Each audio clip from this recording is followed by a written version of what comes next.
पाठ 2 गोल।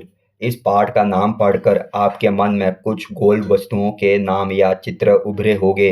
गोल गेंदे, गोल रोटी, गोल चंद्रमा आदि। लेकिन यह पाठ एक विशेष प्रकार के गोल और उसे करने वाले के बारे में है। यह पाठ एक प्रसिद्ध खिलाड़ी के संस्मरण का एक अंश है। आइए इसे पढ़ते हैं और जानते हैं कि कौन थे वे प्रसिद्ध खिलाड़ी। खेल के मैदान में धक्का मुक्की और नोक-झोंक की घटनाएं होती रहती है।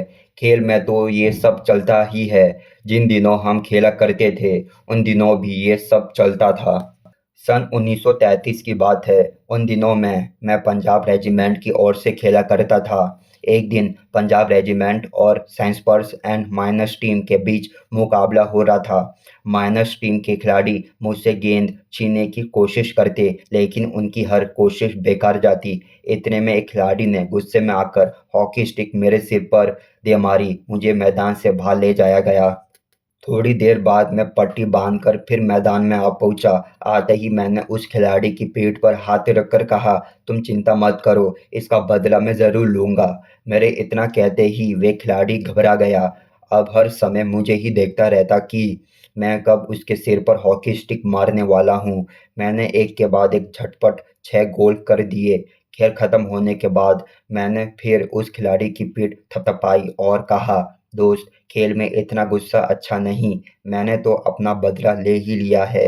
अगर तुम मुझे हॉकी नहीं मारते तो शायद मैं तुम्हें 2 ही गोल से हराता। वे खिलाड़ी सचमुच बड़ा शर्मिंदा हुआ। तो देखा आपने मेरा बदला लेने का ढंग। सच मानो, बुरा काम करने वाला आदमी हर समय इस बात से डरता रहता है कि उसके साथ भी बुराई की जाएगी। आज मैं जहाँ भी जाता हूँ, बच्चे व बूढ़े मुझे घेर लेते हैं और मुझसे मेरी सफलता का राज जानना चाहते हैं। मेरे पास सफलता का कोई गुरु मंत्र तो है नहीं।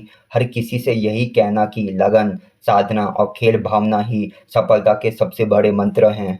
मेरा जन्म सन 1904 में प्रयाग में एक साधारण परिवार में हुआ। बाद में हम झांसी आकर बस गए। 16 साल की उम्र में मैं फर्स्ट ब्राह्मण रेजिमेंट में एक साधारण सिपाही के रूप में भर्ती हो गया। मेरी रेजिमेंट का हॉकी खेल में काफ़ी नाम था, पर खेल में मेरी कोई दिलचस्पी नहीं थी। उस समय हमारी रेजिमेंट के सूबेदार मेजर तिवारी थे। वे बार बार मुझे हॉकी खेलने के लिए कहते। हमारी छावनी में हॉकी खेलने का कोई निश्चित समय नहीं था। सैनिक जब चाहे मैदान में पहुंच जाते और अभ्यास शुरू कर देते। उस समय तक मैं एक नौसिखिया खिलाड़ी था। जैसे जैसे मेरे खेल में निखार आता गया, वैसे वैसे मुझे तरक्की भी मिलती गई।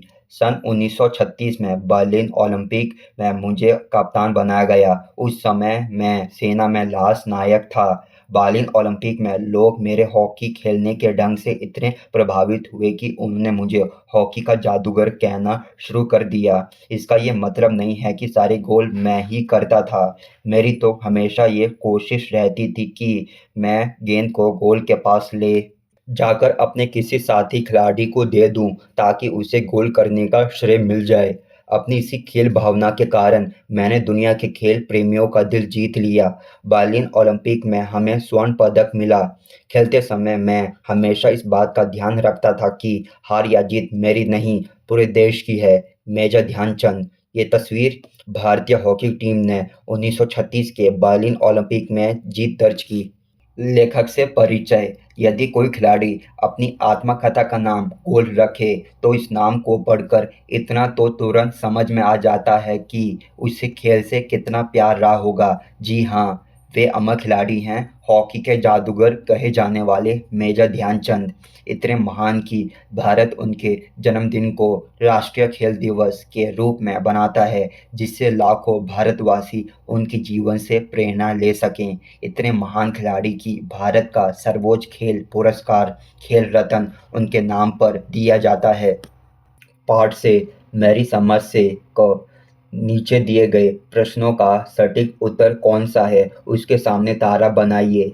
एक, दोस्त, खेल में इतना गुस्सा अच्छा नहीं। मैंने तो अपना बदला ले ही लिया है। अगर तुम मुझे हॉकी नहीं मारते तो शायद मैं तुम्हें 2 ही गोल से हराता। मेजर ध्यानचंद की इस बात से उनके बारे में क्या पता चलता है। वे अत्यंत क्रोधी थे। वे अच्छे ढंग से बदला लेते थे, उन्हें हॉकी से मारने पर वे अधिक गोल करते थे। वे जानते थे कि खेल को सही भावना से खेलना चाहिए। उत्तर, वे जानते थे कि खेल को सही भावना से खेलना चाहिए।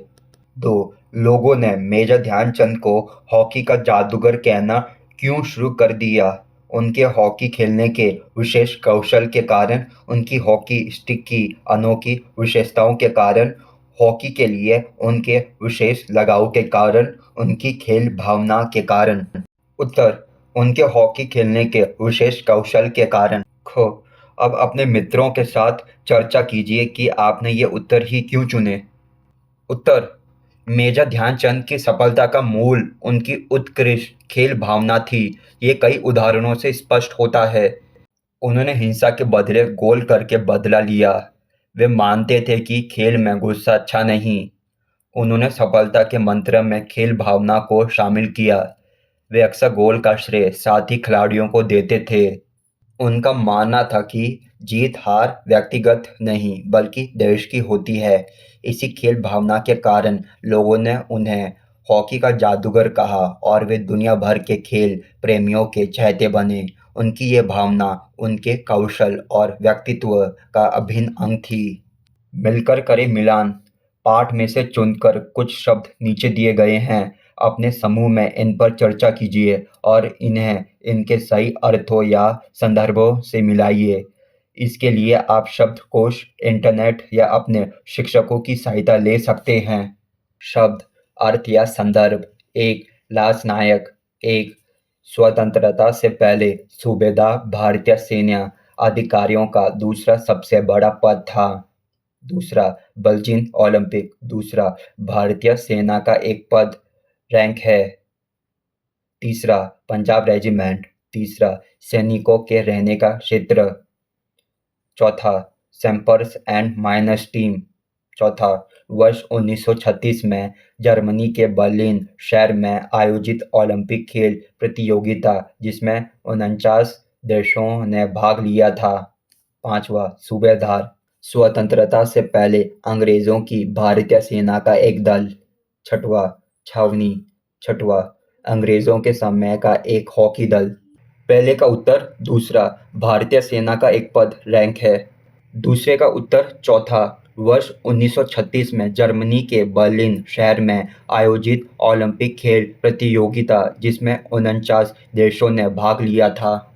तीसरे का उत्तर पांचवा, स्वतंत्रता से पहले अंग्रेजों की भारतीय सेना का एक दल। चौथे का उत्तर छठवा, अंग्रेजों के समय का एक हॉकी दल। पांचवे का उत्तर पहला, स्वतंत्रता से पहले सूबेदार भारतीय सेना अधिकारियों का दूसरा सबसे बड़ा पद था। छठवें का उत्तर तीसरा, सैनिकों के रहने का क्षेत्र। पंक्तियों पर चर्चा। पाठ में से चुनकर कुछ पंक्तियां नीचे दी गई हैं। इन्हें ध्यान से पढ़िए और इन पर विचार कीजिए। आपको इनका क्या अर्थ समझ में आया? अपने विचार कक्षा में अपने समूह में साझा कीजिए और अपने लेखन पुस्तिका पर लिखिए। क, बुरा काम करने वाला आदमी हर समय इस बात से डरता रहता है कि उसके साथ भी बुराई की जाएगी।